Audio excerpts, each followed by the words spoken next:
गांव के किनारे एक पुराना खंडहर था, जहां जाने की किसी की हिम्मत नहीं थी। कहा जाता था कि रात में वहां अजीब सी आवाजें आती थी।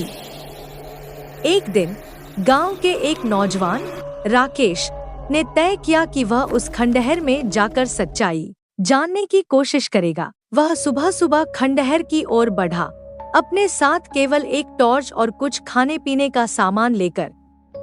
जैसे ही वह खंडहर के पास पहुंचा, हवा एक अजीब सी गुनगुनाहट करने लगी।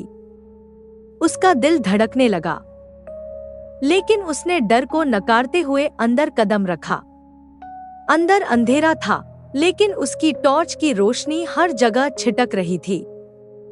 राकेश ने खिड़की के पास एक पुरानी घड़ी देखी जो टूट चुकी थी।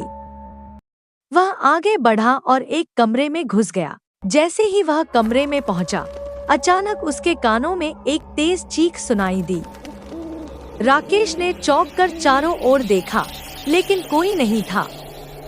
वह और भी घबराया और बाहर निकलने की कोशिश की, लेकिन खंडहर का दरवाजा बंद हो चुका था। अब उसकी घबराहट और बढ़ गई। टॉर्च की रोशनी भी धुंधली हो गई थी। तभी अचानक एक पुरानी घड़ी की टिक टिक सुनाई देने लगी, जैसे वो फिर से चलने लगी हो। राकेश ने देखा, सामने दीवार पर एक बड़ी तस्वीर लटकी हुई थी, जिसमें उसकी ही शक्ल थी। वह हड़बड़ी में तस्वीर के पास गया और उसे देखा। अचानक उसकी आंखों में अजीब सा गहरा साया दिखाई दिया। जैसे ही उसने तस्वीर को छुआ, उसके चारों ओर घना अंधेरा छा गया और राकेश की चीखें गूंजने लगी। अगली सुबह गांव वाले खंडहर के पास आए, लेकिन राकेश का कोई पता नहीं चला।